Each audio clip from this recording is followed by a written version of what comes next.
I work until 3:30. They gave me some time to go, and then I went to get food.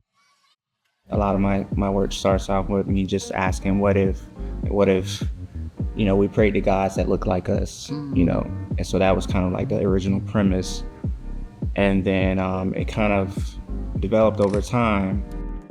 That kind of sparked the idea to call it un-American gods, because these religious deities are not what you would think of when you think of religion in America. Yeah.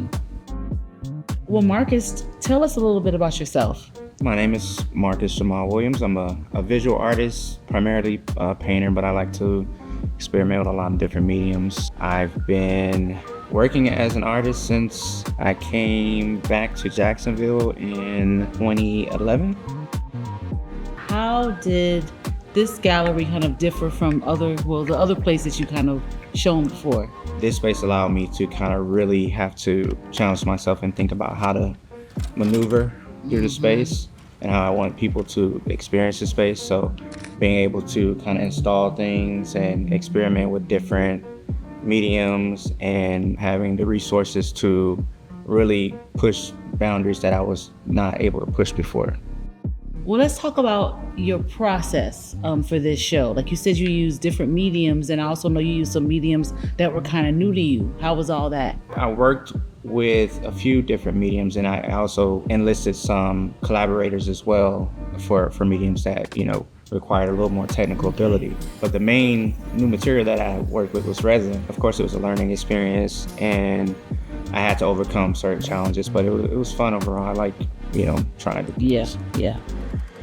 How does, installation as an art form appeal to you rather than just hanging up your work on the walls? It's appealing to me more and more. Like with each show, I'm kind of getting more comfortable with it. With my first show, I did a little bit of an installation.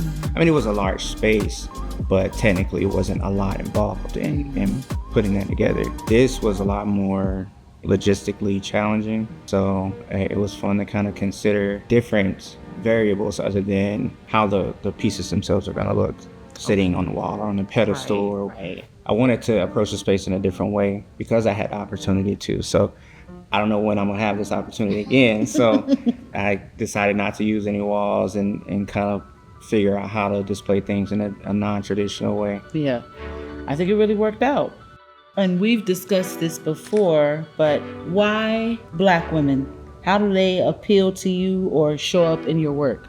Most of my work is work that's going to uplift and kind of celebrate Black women, because I feel like that's something that's necessary. Although we have more representation now in arts, kind of my reason for doing it is growing up and not seeing it. The other part of it is, I've been influenced and around and friends with a lot of great Black women. So I don't think there's anything better than a Black woman. What are some Black women artists that have inspired you or shown up for you in your work? Erin Kendrick helped out a lot in terms of just offering perspective and proposing things that I hadn't thought of and considered to kind of make a cohesive story with what I was trying to do. So she kind of helped me organize my thoughts and bring it all together. I love Kara Walker. The work itself is striking, and you can get enough just from viewing the work, but then when she starts to talk about the work, you get all these added layers. So I love her for that. What is your sense of time as it compares to the work? Like, I know it's now, but is it futuristic? Does it feel like Afrofuturistic to you? For this show, I started to think about it as a show that was from the perspective of looking back on a history that could have been, even with depression and being enslaved. Once we were emancipated, we still had so much potential, so much to offer that we've given away, either by force or just sometimes we give things away just because we don't see the value in it. I started to think about if all of those resources that we have were used to progress us without any interference in that, because there have been times where we were building things and those things were intentionally destroyed. And then I thought to push that a little bit further and view it from a futuristic perspective, so even longer timeline. So that ended up being what this show was. How do the objects help to push your story forward? So with the objects, I wanted to add another element to the show rather than just painting. Each of these objects are things that were used either religiously or in daily life in this fictional society over time. So each thing represents a moment in time. Some things may be from the past, then some things are a little bit in the future, some things are right now.